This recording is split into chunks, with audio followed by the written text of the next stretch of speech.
आप कभी सोच भी नहीं सकते हो कि इतना इजी प्रोग्राम आपसे इंटरव्यू में पूछा जा सकता है। स्क्रीन पे एक क्वेश्चन है, उसको आप ध्यान से समझिए और फिर उसका आंसर देने की कोशिश करिए। हमने एक टास्क बनाया है, टेबल प्रिंट कर रहा है एंड एक्चुअली ये एन की टेबल प्रिंट कर रहा है। अगर हम एन की वैल्यू 1 पास कर दें, 2 पास कर दें, डिपेंडिंग अपॉन आप वैल्यू क्या पास करो उसकी टेबल प्रिंट कर रहा है। एंड यहाँ पे हमने एग्जाम्पल के लिए एक 2 की टेबल प्रिंट की है और एक 3 की टेबल। अब यहाँ पे अगर मैं इस प्रोग्राम को रन करता हूँ तो आपको एक सीक्वेंशियल वे में आउटपुट मिलेगा। अब आपसे क्वेश्चन ये है कि अगर हम चाहते हैं कि 2 की टेबल और 3 की टेबल एक साथ प्रिंट हो तो क्या करेंगे।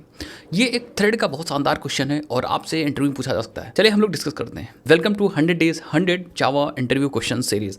आज है डे 36। आपको ये समझना होगा कि जब भी प्रोग्राम एग्जीक्यूट होता है तो प्रोग्राम को एग्जीक्यूट थ्रेड्स करते हैं। आपका एक प्रोग्राम एक प्रोसेस होता है और उस प्रोसेस के अंदर मल्टीपल थ्रेड्स चल सकते हैं। थ्रेड्स का मतलब आपको नहीं पता तो थ्रेड एक स्मॉलेस्ट यूनिट होती है आपके प्रोग्राम की एंड मल्टीपल थ्रेड्स आप एक प्रोसेस के अंदर बना सकते हो। आप कहोगे कि सर अभी जो काम हो रहा है वो क्या थ्रेड कर रहा है। बिल्कुल, आपका जब मेन मेथड चलता है तो मेन मेथड एग्जीक्यूट करता है एक मेन थ्रेड। मैं आपको उस थ्रेड का नाम प्रिंट करके यहाँ पे दिखाता हूँ। सो मैंने यहाँ पे एक असाउट दिया है और इसके अंदर थ्रेड एक क्लास है एंड उसका एक static method current thread use किया and dot get name use किया।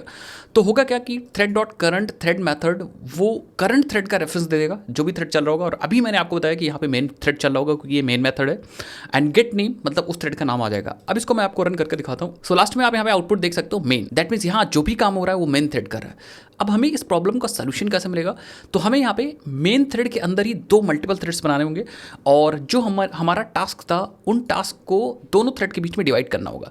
तो यहाँ पे गाइस हमने थ्रेड को बनाने के लिए हमने यूज़ किया रनेबल और रनेबल की इंप्लीमेंटेशन हमने दी with the help of lambda expression. और भी तरीके हैं थ्रेड को बनाने के, अगर आपको बताया तो कमेंट सेक्शन में यार ज़रूर बताइए, ये बहुत इंपॉर्टेंट क्वेश्चंस होते हैं।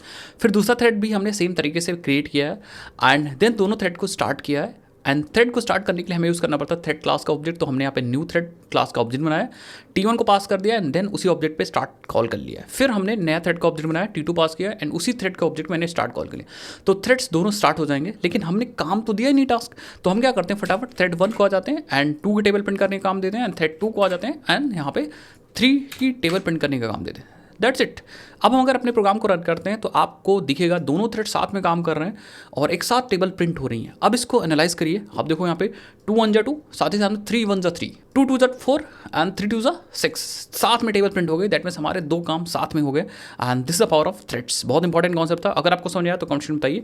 एक चीज़ आप और बताइए कि भाई यहाँ पे जब प्रिंट हो रहा था तो वेट 1 सेकंड का या 2 मिली सेकंड का वेट जो टाइम वेट आ रहा था वो कैसे आ रहा था।